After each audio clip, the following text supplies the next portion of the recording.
So diversity is an extremely popular term these days. I try to use this term intentionally, not only because it's popular, and I think there's a lot of pull and there's a lot of kind of a center of gravity around this word, but to push for the substantive inclusion of any kind of marginalized group. And so I think diversity allows us that chance to really advocate for the rights of others.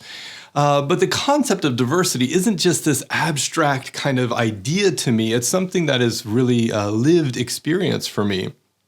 When I grew up as a child, I lived in a very rural area in the United States, mostly white community. I think in my high school we had 1 or 2 African American students.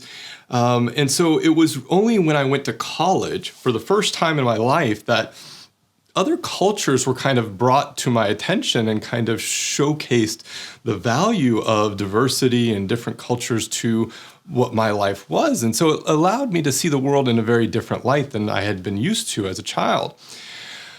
So it was very easy for me just to turn to the person next to me and learn something new, learn a new way of living, learn a new way of experiencing the world.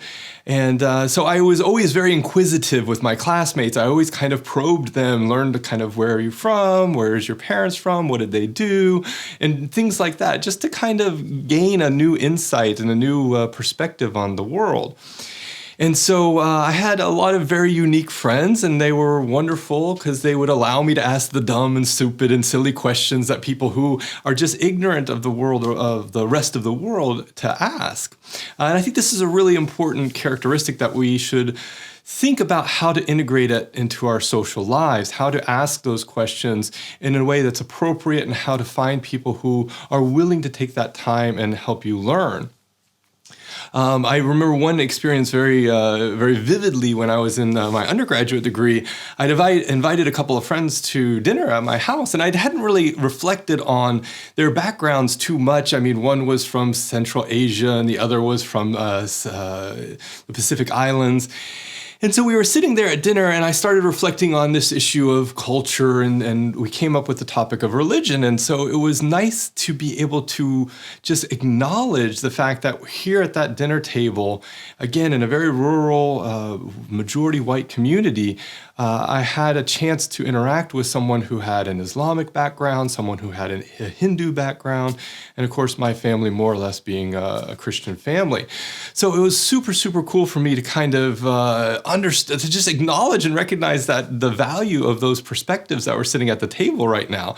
And my family always used to tease me about this. They always used to say that, Anthony always brings people over whose names are very difficult to pronounce. And I know that probably sounds really silly, but it was kind of a badge of honor for me. It was something that I was kind of proud of, to be able to connect with people who had very, very, very different experiences than I did. So I always loved meeting and getting to know people who were very, very different than me.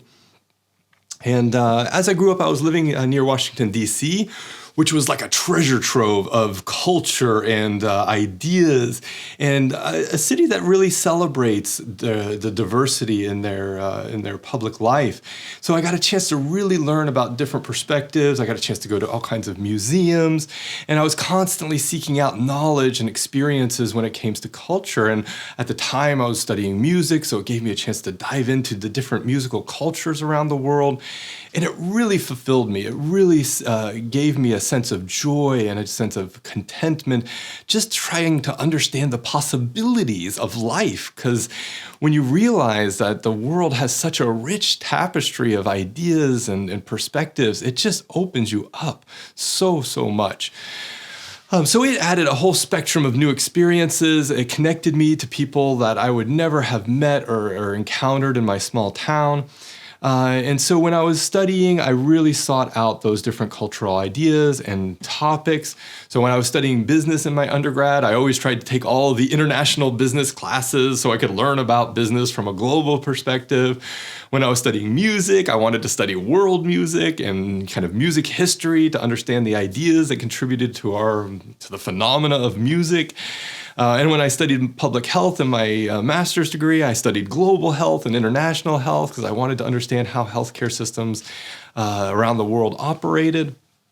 And so when I rose to a position of power where I had control over who was being hired into my teams, there was no question for me whether or not diversity would play a role in that, because I was constantly seeking out those different perspectives.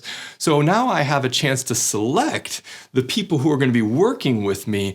Selecting someone who has a different experience for me is going to be a very, very easy choice for me to make.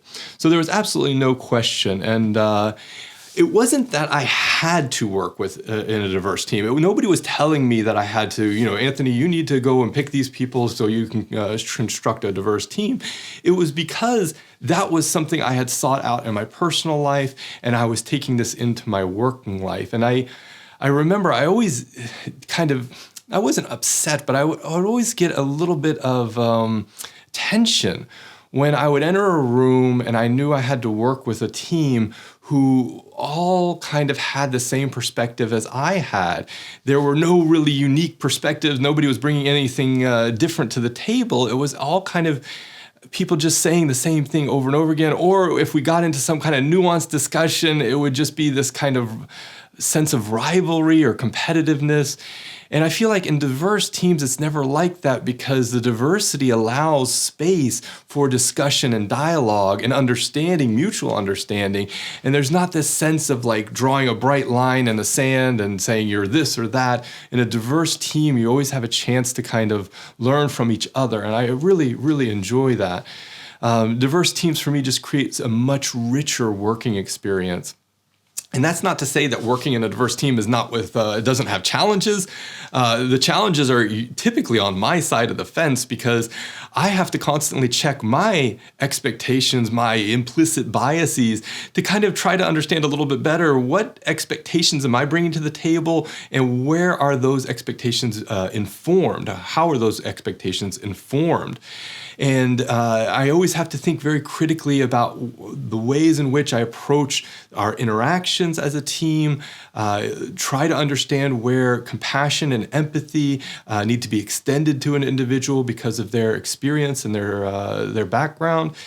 And so working in diverse teams is really about that sense of belonging, and cultivating a sense of belonging in a team can be incredibly challenging. Trust me, it's way, way easier to work in a monolithic team and just order everyone about. If that's all we had to do as a society, then I guess we would function reasonably well. But the diverse set of perspectives that can come into a team are really, really wonderful and valuable, and they help move us forward into a place where a monolithic team just would never be able to achieve. So it's not easy, but when you do achieve it, when you can create that sense of belonging for everyone on a team, especially when they have very different experiences, when everyone's input is being valued, it's absolutely amazing. I hesitate to say it is magical, but it does feel magical sometimes, because you can feel it in the air when everybody's kind of got their ideas and the whole team is in a flow state. It's absolutely beautiful. Now, I have the privilege at my stage, the stage I am in my career, to lead several large-scale research and innovation projects, and to co-lead seven different businesses in 4 different countries. And the teams that I work with are just across the spectrum of human experience. And honestly, I wouldn't have it any other way. This is an absolute joy for me. So the takeaway here is this. Diversity is a super popular term these days. You can do it because it's popular. It doesn't matter to me. You can do it because you find it interesting, like I did as a young adult. You can do diversity because you see value in it, like I do now when I see the teams that I'm working with and I see the output, the results they're able to achieve. But one way or another, just do everything you can to draw diversity into your working experience. Once you try it, once you just begin that journey, you will find so much personal and professional satisfaction in that environment. And honestly, you'll get to a point like I am now where you just avoid any other way of working. If it's not a diverse team, I just have no point in being part of it.